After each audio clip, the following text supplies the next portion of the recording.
Titulé esta plática, mejor dicho, con una interrogante, porque de acuerdo a lo que he podido ir observando y escuchando, generalmente hay comentarios, sobre todo desde colegas o también investigadores, no digo que todos, en donde generalmente solo vemos que decimos que la psicología es la ciencia del comportamiento per se, ¿no?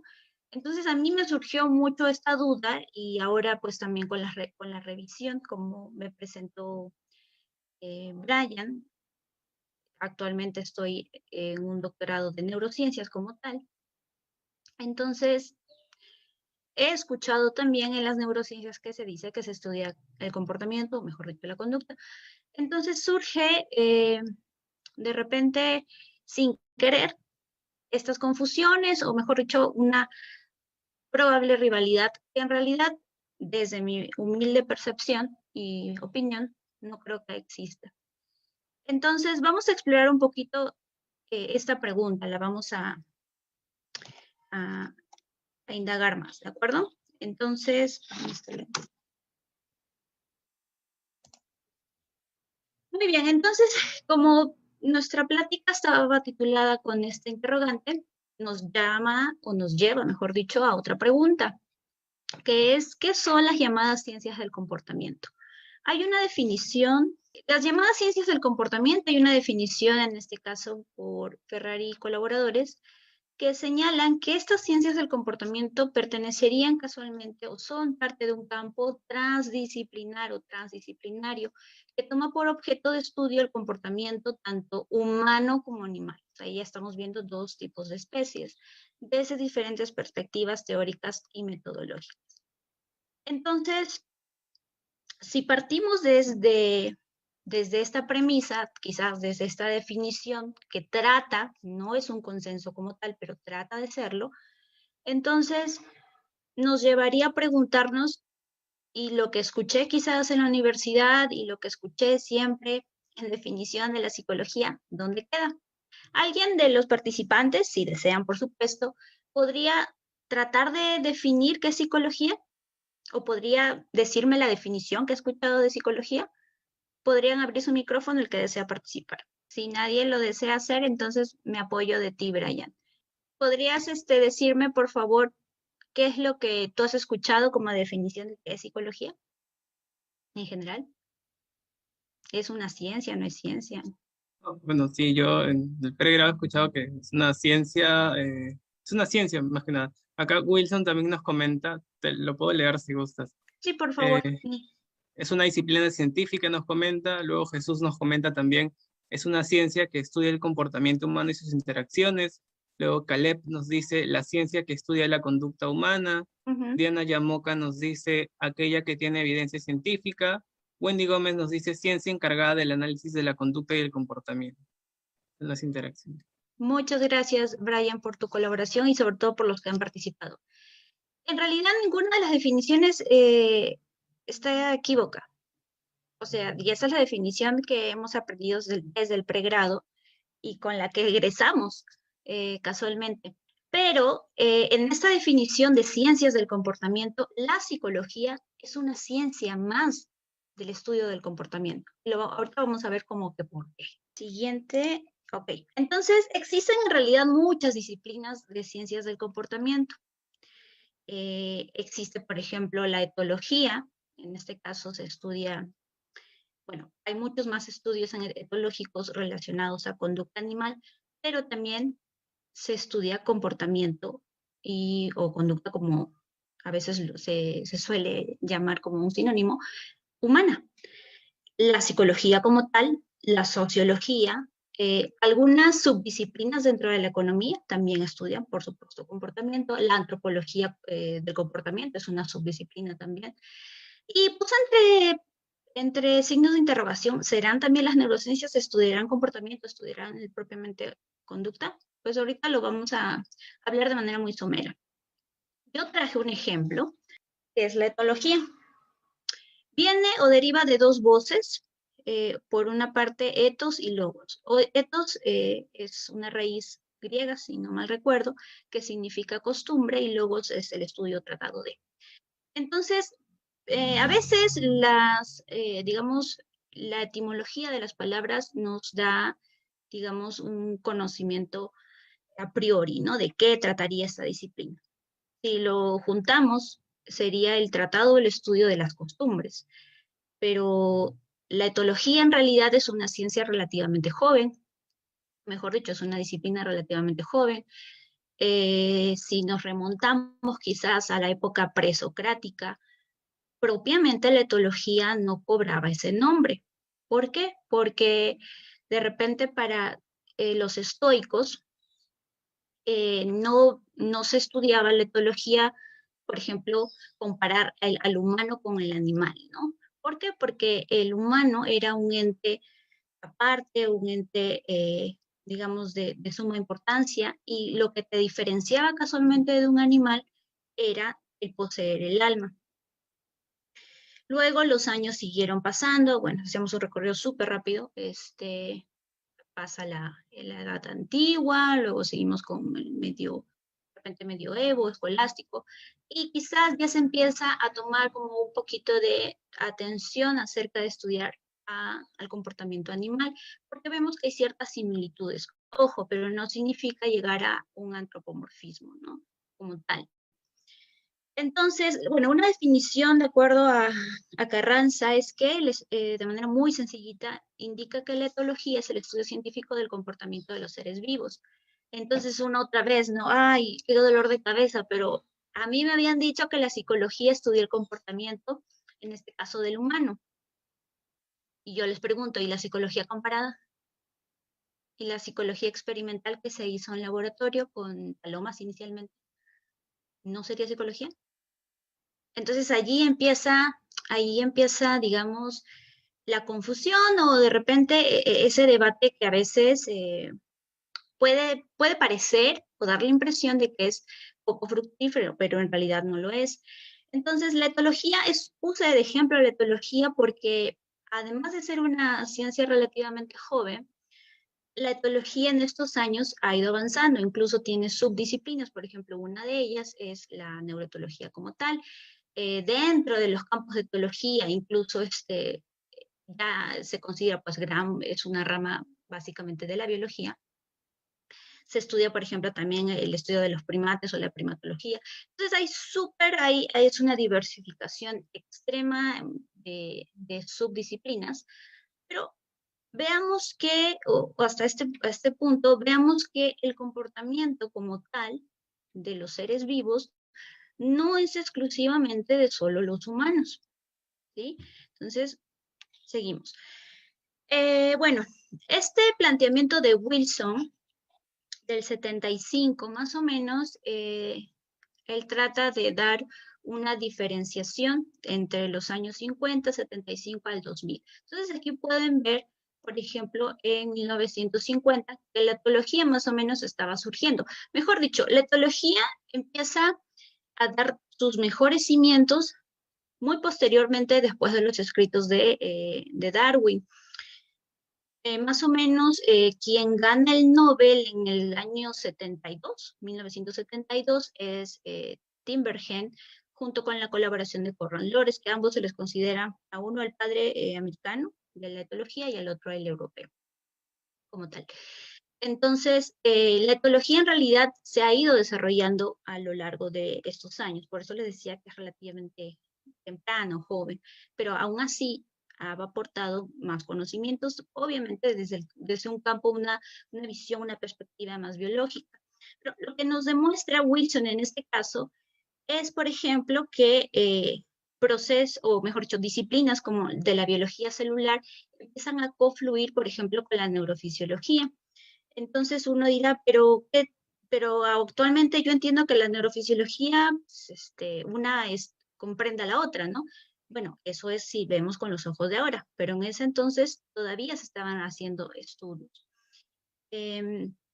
Además, por ejemplo, si seguimos viendo la diferenciación en estas tres imágenes, empiezan a surgir, por ejemplo, la sociobiología sí, casualmente de Wilson, quien es que plantea en su libro, básicamente en su tesis, que la etología como tal se puede estudiar desde una perspectiva, él lo llamó sociobiológica. Luego, pues esto ha ido cambiando y en la actualidad esto se puede llamar como, dentro de una rama de la biología, como ecología del comportamiento, ecología de los sistemas, suele variar. Entonces, si seguimos observando si comparamos entre estas tres imágenes, vamos a ir viendo que, por ejemplo, la psicología comparada que está en 1950, ya empieza a confluir o empiezan a tener más puntos en común, básicamente, con la etología. ¿Por qué? Porque la psicología comparada casualmente se hacían estudios en animales. Así vemos incluso la escuela reflexológica rusa, todos los estudios se hacían en animales. Y si vemos la escuela americana, no solamente Skinner, o sea, por supuesto hay una gran línea de investigadores americanos, tenemos a Miller, tenemos a los de la Universidad de Princeton, de Stanford. En realidad, pues sería poco grato o de mi parte solamente señalar a un autor como tal, ¿verdad? Entonces, hasta el 75, que más o menos ya se habían dado los estudios de Tinbergen y de Konrad Lorenz como tal, y toda su propuesta, pues, en este caso de la impronta y el devenir, fue como el disparo, ¿no? de la etología. Algunos críticos en la actualidad, cabe resaltar, indican que la etología está muriendo, pero por supuesto son críticas digamos, en el mundo académico, ¿no?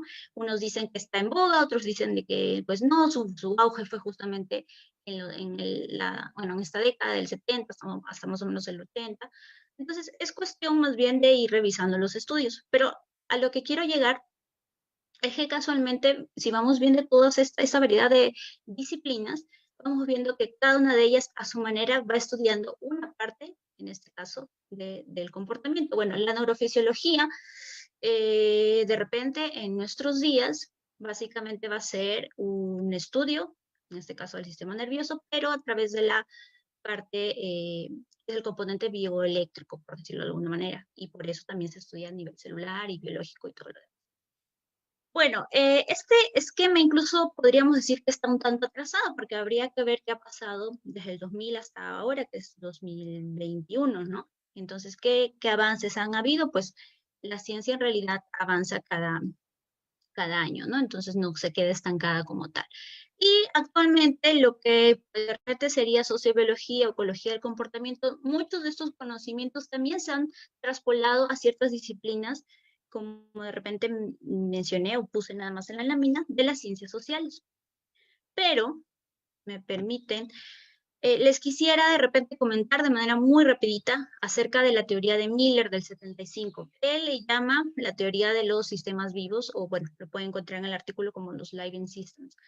Él propone básicamente que estos sistemas vivos van a ser un conjunto, en este caso de 7 suprasistemas y de 19 subsistemas, en donde básicamente es la organización de un sistema vivo como tal, así como se entiende. Donde, por ejemplo, de estos 7 suprasistemas es como que se va de lo más pequeño o molar, digámoslo así, hasta lo más complejo. Entonces, estos 19 subsistemas no los puse en la lámina porque pues iba a ser demasiado como tal, pero básicamente entre ellos están los que más destacan, es por ejemplo la memoria, es por ejemplo, incluso una de ellas es hablar propiamente de contexto y todo lo demás. Entonces, estos 7 suprasistemas, digamos, no solamente serían enfocados a un sistema vivo como el humano, ¿sí? A veces, y la ciencia casualmente de repente tiene ese enfoque pues bastante antropocentriza, ¿no? Hacer los estudios propiamente sobre el hombre, pero se gana mucha información a través, por ejemplo, del estudio del comportamiento también animal.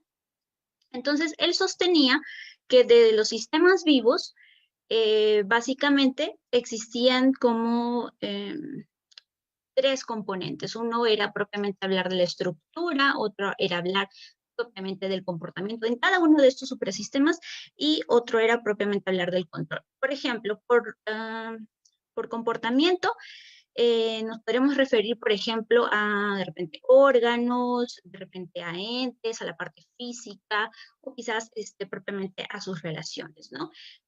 Además, propiamente en la teoría de los sistemas vivos sería más una, bueno, Miller lo sostenía como que era la función o la funcionabilidad, por ejemplo, normas o restricciones. Y propiamente el control era de repente hablar acerca de objetivos, decidores, normas.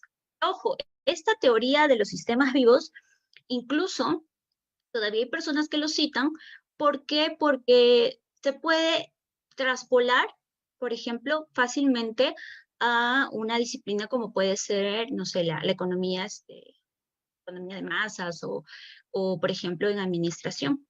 ¿Por qué? Porque cuando uno revisa estos 19 subsistemas, vamos viendo que en realidad es una forma de organizar, en este caso, cómo se ha ido dando bueno, la vida o propiamente los niveles. Además, por ejemplo, lo que sostenía Miller es cuando, por ejemplo, se pasa de, a ver, creo que en la siguiente lámina hay un ejemplo más claro. Por ejemplo, cuando se pasa de ciertas partículas, o por ejemplo, tengo una molécula de agua, para que sea una molécula de agua que tiene H2O, pues propiamente tengo que tener antes, previamente, hidrógeno y oxígeno. En este caso, pues dos átomos de hidrógeno y uno de oxígeno para propiamente se formarse una molécula.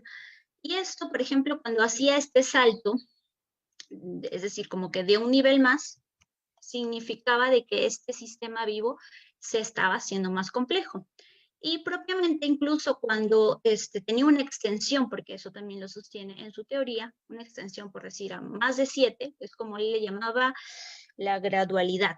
Cuando era más de 7, como sería el segundo ejemplo, y que empiezas a ver ecosistemas, planetas, sistemas solares, galaxias y así, etcétera, hasta llegar al universo, significaba no solamente un nivel de complejidad mayor, sino significaba que obviamente ese sistema o ese sistema vivo encauzaba o tenía la posibilidad de ir tomando las características del nivel anterior. ¿Por qué? Porque tiene lógica, ¿no?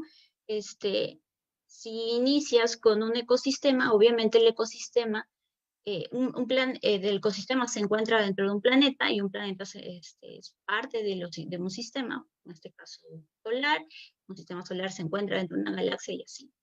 Entonces, entre las características que propone Miller para decir que son los sistemas vivos, indicaba que son sistemas abiertos, es decir, tienen la propiedad de justamente de adaptarse o tener ciertos cambios. Justamente va a haber un gasto energético, van a usar insumos, por ejemplo, combustibles para renovar o restaurar la energía que van gastando, porque eso es un principio de la vida, ¿no?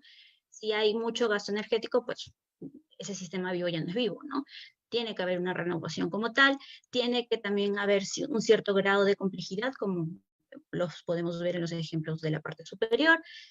Se necesita y se puede vivir dentro de un determinado entorno, obviamente no está flotando, algo siempre se pone dentro de un marco de contexto, entendamos ahora la palabra contexto, no simplemente desde el entendimiento social, ¿no? Como tal, un contexto pues implica justamente todos los elementos que van a ir interaccionando como tal. Por ejemplo, en sistemas vivos también podrían ahí debí ser más específica, podrían tener un material genético, en este caso como el ADN, y algunos subsistemas van a contener a otros subsistemas y se pueden dar relaciones simbióticas o propiamente con sistemas que pueden estar vivos o pueden no serlo. Bien, entonces, antes de pasar esta lámina, entonces lo que quiero ir transmitiendo hasta este punto es que con este tipo de planteamientos es ir viendo que si bien es cierto la labor de un psicólogo como científico, como investigador y también quizás como profesional, es ir aprendiendo que, pues, esa definición de que la psicología es la única ciencia que estudia el comportamiento, o incluso eso lo decimos que el humano, pues no está errada, pero le faltaría algunos datos para ser mucho más específica. ¿Por qué? Porque estudiamos comportamiento también en otras especies. Estudiamos comportamientos no solamente en el reino animal, también estudiamos incluso comportamiento en el reino vegetal, que en este caso no he puesto ningún ejemplo para aclarar. Entonces, este planteamiento de Miller nos da una visión bastante práctica, incluso, bueno, sí puede sonar bastante biológica, pero en realidad es una forma, es una propuesta, por supuesto, una teoría, de tratar de organizar al mundo, a los fenómenos, y el comportamiento es un fenómeno. En este caso, si queremos observar el comportamiento propiamente de un animal, de un ser humano, lo tenemos que estudiar y lo tenemos que abordar. Ahora, por supuesto, cuando estamos estudiando psicología, lo vamos a ver desde nuestra perspectiva y vamos a verlo, como diríamos, con ojitos de amor de repente, ¿no? Y vamos a verlo quizás todo en función a nuestra ciencia. Y quizás han escuchado, ¿no? A veces los psicólogos son muy reduccionistas, o al revés, los psicólogos dicen, no, lo que pasa es que los biólogos son muy reduccionistas. Pero si no se fuese reduccionistas, y es decir, una ciencia no reduce su espectro de estudio, ¿creen que podrían estudiar todo a la vez? No se puede, por eso existen múltiples disciplinas. Entonces, el comportamiento en términos generales, si queremos ser mucho más específicos, no estaría de más decir, pues sí, la psicología estudiaría el comportamiento humano, pero habría que mencionar, digamos, qué subdisciplina de la psicología, para ser mucho más específico, o por amor a la especificidad, ¿no? Me voy a pasar hacia la siguiente. Y bueno, las láminas que vienen a continuación, que me parece que son solo 3, son algunas cosas que he podido observar en redes sociales y que, bueno, no quería dejarlas pasar porque requeriría de un pequeño análisis de nuestra parte. Entonces, yo la otra vez vi esto en redes sociales y dije, bueno, le voy a tomar captura de repente para conversarlo con alguien. Y bueno, vi prudente, por conveniente, bueno, compartirlo hoy día. Anticipo de que cualquier opinión que esté virtiendo en este momento es enteramente mi opinión y no significa que la asociación o que los miembros de la asociación opinen como yo. Estamos súper de acuerdo. Por ahí quizás habrá alguien, pero dejo de manifiesto de que esta es mi opinión. ¿Qué tiene que ver? ¿Por qué pongo esta lámina? Bueno, si lo leemos, esta, por ejemplo, hacer memes es una forma también de hacer la divulgación. Un tipo de divulgación incluso científica, porque estamos hablando en este caso del uso de fármacos. Entonces, si lo leo, voy a leerlo rapidito en voz alta, ¿no? Estos fármacos no solo provocan una disminución, los antidepresivos se refiere, no solo provocan una disminución de la tristeza y angustia que caracterizan a la depresión, sino también de muchas otras emociones. Así, cada vez que se consumen esos fármacos, será muy probable que no sientas casi ninguna emoción. Haciendo, bueno, aunque no puso el término ahí, claramente como aplanamiento emocional. ¿Eso constituye una solución al problema? No realmente, porque las causas de la depresión no se están tratando. Es como tomar analgésicos. Y hacen una analogía, ¿no? También me hizo ruido. Es como tomar analgésicos para convertir una infección. Sí mencioné lo evidente y ya pues ya no le puse ver más porque lo habré leído en su momento, pero ya no lo puse en la mente. Bueno, me fijé en los comentarios. Uno de ellos decía, sencillo, la mayoría de los psicofármacos están compuestos por litio. Esto me parece que lo hizo, pues, no el que compartió la información en esa página, sino pues alguien que comentó, ¿no? Un usuario. Y le responden, ¿no? La medicina se hizo cargo de esos problemas que si bien no son biológicos, tienen algo que ver con todo ello. Entonces, ¿por qué comparto el lámina? Bueno, esto es un tema bastante debatible, ¿no? Que lo he podido escuchar en otros lugares. Hablar de un fenómeno como la depresión, algunos lo van a interpretar como que sí, es una enfermedad mental, no estoy de acuerdo, yo no estoy de acuerdo con el modelo biomédico, que por aquí, que por allá. Bueno, lo que sí es cierto, y hay que ir a los hechos, es que la depresión existe, en el sentido de que hay personas que refieren y van a una consulta y te dicen, me siento así y así, y tienen un malestar. No es algo que se inventan, no es algo que simplemente dicen, me duele, tengo un malestar emocional y me siento triste de la nada, no necesariamente.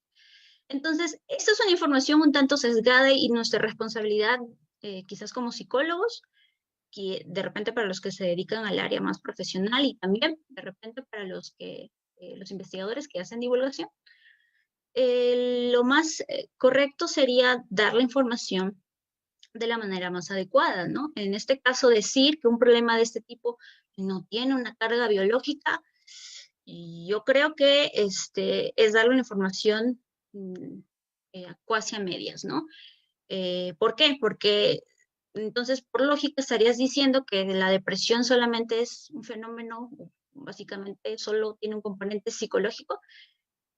Si hay un psicólogo o un colega que piense de esa forma, no digo que esté errado, pero sí lo invitaría a escuchar sus argumentos, porque si solamente lo vemos con ojos de psicólogos, o en este caso desde el estudio de la psicología, estaríamos probablemente haciendo, demeritando lo que se ha ganado en investigación y también en evidencia desde el campo de las disciplinas de la biología. Y esto, ¿por qué lo digo? Porque si lo vemos desde un ámbito básicamente profesional o lo vemos desde un ámbito aplicado, cuando se da un tratamiento farmacológico, no tendría, dependiendo del usuario, por qué ser antagónico a un tratamiento psicoterapéutico. Es más, no todas las personas tienen que pasar por terapia. Y eso sí lo digo con todas sus letras y lo digo obviamente desde mi opinión y desde mi visión, porque también ejerzo la psicoterapia, en que digamos que solo con psicoterapia se puede resolver problemas. ¿Y qué me dice si es una persona que acaba de perder el trabajo? Y justamente su depresión o probablemente parte de las causas se están debiendo a problemas económicos. Eso quizás no sería un espectro más social. Entonces, esto que solíamos llamar biopsicosocial pues, cobra súper importancia, ¿no? Demeritar una disciplina, justamente un estudio tan holístico, nos lleva a estos problemas. Y justamente no son problemas ni siquiera académicos, son problemas en donde está en medio la vida de una persona. Entonces, yo sí hago un llamado, no de repente a decir que esta opinión es incorrecta, pero sí de repente sostener de mejor manera a qué se hace referencia en este tipo de divulgación. Yo, por ejemplo, entiendo que el propósito de este meme era de repente hablar sobre los efectos secundarios de los fármacos, ¿no? Que por supuesto existen, por supuesto que existen, pero no podemos negar que también el fenómeno de la depresión se puede estudiar desde las disciplinas de la biología, desde propiamente la psicología y también desde un campo sociológico, ¿no? Por ejemplo, una ciencia social como tal. Entonces, a veces el reduccionismo desde nuestro campo nos hace perder un poco la perspectiva.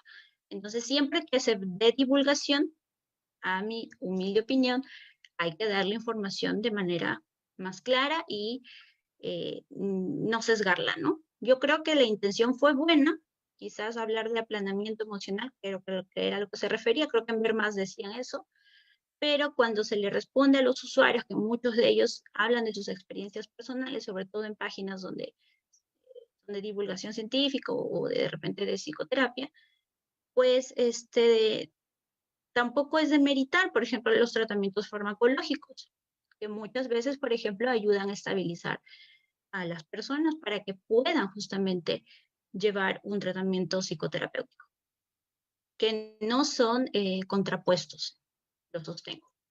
Muy bien, siguiente lámina.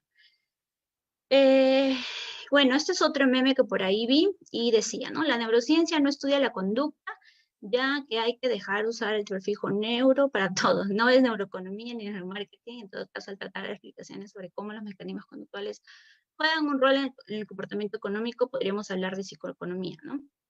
Bueno, este post, por supuesto, es un post divulgativo, es un meme, pero entre broma y broma, o sea, la verdad se asoma, ¿no? Diría el dicho. Coincido parcialmente en el sentido de que, pues sí, ¿no? Ahora tenemos una oleada de que ya le pones a un libro neuromarketing, neurocoaching y pues ya todo el mundo lo compra, ¿no? Por el auge casualmente del término de las neurociencias. Sin embargo, de cierta forma, es imprecisa la primera oración, donde dice, la neurociencia no estudia la conducta. Por eso es que en una de las láminas anteriores lo puse en signo de pregunta, de interrogación. Es complejo dar una definición de neurociencias, porque la definición es hablar de neurociencias, porque son varias disciplinas que conforman a las neurociencias. Y no se debe desmeritar porque las neurociencias casualmente es el estudio, en este caso del sistema nervioso, no solamente el central, en donde tiene un correlato justamente con el comportamiento. Citando al doctor Alcaraz, que no puse una lámina de uno de sus libros, ¿no? Él, por ejemplo, sostiene, la definición que él da de neurociencias es mejor dicho, hablar de una correlación, buscar la correlación, el correlato entre la conducta con correlatos cerebrales, en este caso, ¿no? Yo creo que es una definición que más o menos se acercaría o se asomaría más a los hechos, ¿no? Porque sí, hablamos de correlatos principalmente, no necesariamente de causas como tal. Y decir que la neurociencia no estudia la conducta, habría que ver qué disciplinas de las neurociencias sí están involucradas con la conducta, porque dentro de una de ellas, por solo citar un ejemplo, existe la neurobiología de la conducta. Cuando incluso se van estudiando, haciendo una investigación donde quieres ver algún aspecto neurofisiológico y también a su vez lo quieres hacer una correlación con los aspectos conductuales o los registros conductuales que llevas, por decir en un modelo animal, se me ocurre rata, estás estudiando conducta, pero comparándolo con un aspecto desde una disciplina biológica. Entonces, a veces, como les decía, ¿no? A veces cuando estamos desde la psicología observamos que nosotros es como que somos un gremio y decimos, no, yo solo soy el que estudio conducta. Bueno, ya que tanto, que el etólogo también entre, ¿no? Pero no, o sea, en realidad no es una buena práctica desmeritar. Y es más, lo he escuchado también de ciertos biólogos, ¿no? Que también desmeritan lo que hacen los psicólogos en psicología comparada. Eso no está bien. O sea, personalmente yo digo eso, no está bien que desmerites la disciplina solamente porque a ti no la has estudiado, quizás no te interesa, ¿no? Entonces es, a mi parecer, una forma de, no de que decirles a ustedes que eso está mal, ¿no? Sino es una forma de repente invitarlos a reflexionar y justamente indagar más en el tema. No me crean, todo lo que les estoy diciendo de repente puede ser mentira. Vayan a las fuentes, que ahí se las estoy poniendo, y pues vayan andando, los que desean, por supuesto, ir buscando la información necesaria e ir sacando sus propias conclusiones, porque de eso se trata. El conocimiento no se impone, no se gana. Y bueno, esta lámina quería mencionarles que es del SPAM, es un boletín de aquí de lo que se le llamaba la Sociedad Peruana de Análisis y Modificación del Comportamiento peruano, en donde, por ejemplo, si ustedes pueden tener acceso a esta revista, que es del año que aquí figura, perdón, podemos ver, y incluso en las otras, creo que salieron solamente unos cuantos números, casi siempre en nuestro medio, por lo menos voy a hablar del peruano, que es el que conozco, casi usamos de manera casi como sinónimo o equivalente, analista del comportamiento, modificador de conducta, o incluso ahora, ¿no? Científico del comportamiento, de la conducta. Entonces, realmente será lo mismo, realmente es así.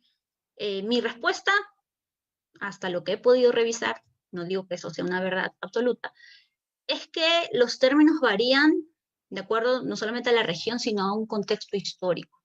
Los términos van cambiando con el tiempo.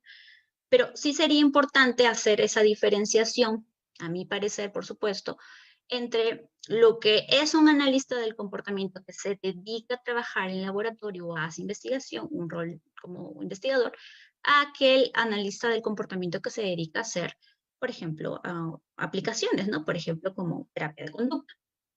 Yo creo que esa diferencia es bastante importante, y no solamente porque se usen o no se usen términos, sino estos términos es importante saberlos diferenciar o saber de repente en qué contexto se dio para poder entender cuando lees un artículo o cuando de repente vas a ir a un simposio de estos años y más o menos saber a qué línea o a qué evento te vas a presentar o entender bajo qué lógica o qué óptica están teniendo, ¿no? En este caso, si será más de corte tecnológico o de un corte más de repente relacionado a investigación básica. Solamente lo dejo allí eh, como una reflexión y bueno, ya para ir culminando, pongo estos 3 puntos, ¿no? ¿Por qué se sigue usando como equivalentes estos términos? Analizar la conducta, científico el comportamiento, modificador de conducta. ¿Por qué? Habría que preguntárnoslo y también averiguarlo, ¿no? El estudio del comportamiento de una especie no solo admite una sola disciplina.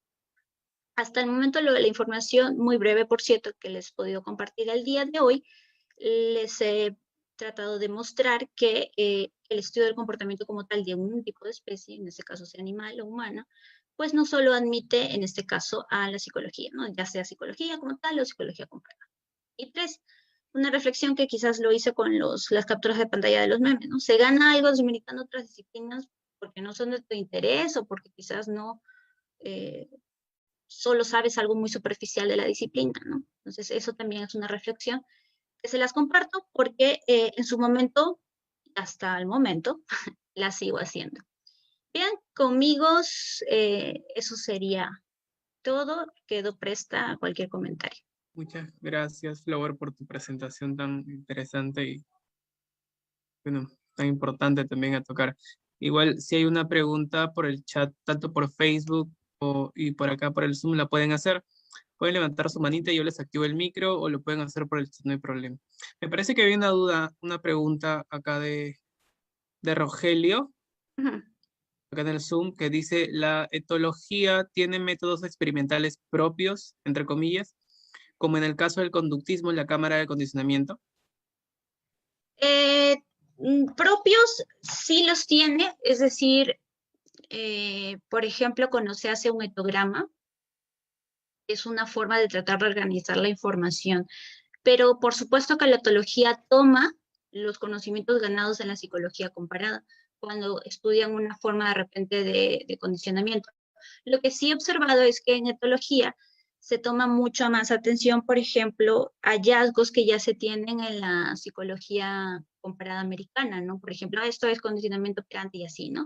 Todo lo rico, el conocimiento ganado desde la psicología americana, pues ahí lo toman.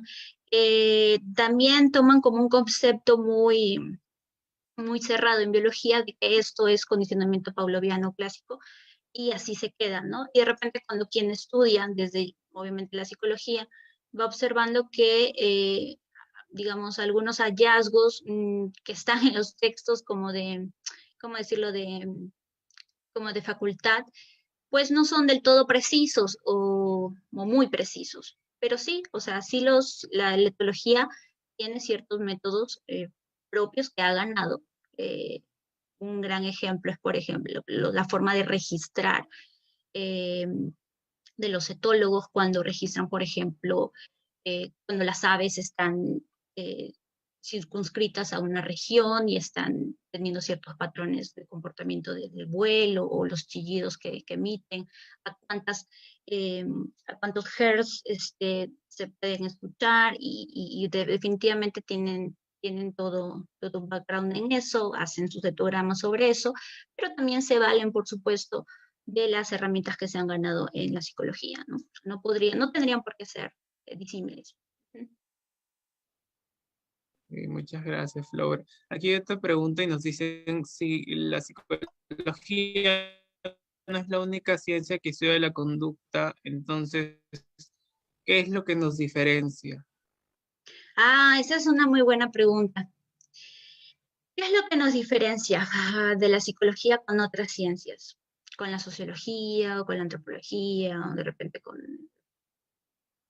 De repente lo que nos puede diferenciar no es hablar solamente de que algo se da en un contexto como tal, es de repente decir que la psicología, hablarlo desde una subdisciplina de la psicología. ¿A qué me refiero, no? Yo sé que psicología es un término muy general que puede implicar muchas otras áreas, pero lo que nos puede diferenciar es, por ejemplo, cuando tú hablas de psicología, decir, yo desde por decir, el AEC o desde, de repente, propiamente de la psicología comparada, estudio esto, ¿sí? Estudio, no sé, en este caso, el comportamiento que observo en los animales para traspolarlo en ciertas cosas en los humanos, ¿no? Pero mi propuesta justamente es esa, es tratar de hacer una mejor definición o cuando tú te refieres al momento de hablar, ¿desde qué psicología te refieres, no? ¿Desde qué subdisciplina de la psicología? ¿Por qué? Porque si hablas de psicología en general, pues justamente nos vamos a topar con esto. Y el debate que ocurre en muchas otras disciplinas, que también uno lo puede leer en artículos, es que de manera desgastante empiezan a decir, este es mi terreno y aparte suena muy gremial y yo estudio esto nada más. Cuando no, cuando un fenómeno en realidad tendrías que estudiarlo desde diferentes, en este caso, formas, en este caso el fenómeno lo tendrías que estudiar de diferentes disciplinas y la psicología lo estudiaría solamente con con la propuesta de una teoría psicológica. Ya existen propuestas de teorías psicológicas que estudian el comportamiento y no me refiero digamos, a procesos psicoterapéuticos o qué sé yo, sino hay propuestas que tratan de estudiar casualmente en este caso, al ser humano o el comportamiento de, por ejemplo, se hace una diferenciación, ¿no? Yo estudio comportamiento humano o soy científico del comportamiento humano, entonces, entonces ya entiendo que lo vas a referir desde este lado. Cuando dices, bueno, yo soy un psicólogo que estudia el comportamiento animal, esa sería la diferenciación. Estarías estudiando psicología, pero tu aporte sería decir desde qué psicología o desde qué subdisciplina la estudiarías. Sería mucho más específico, a mi parecer.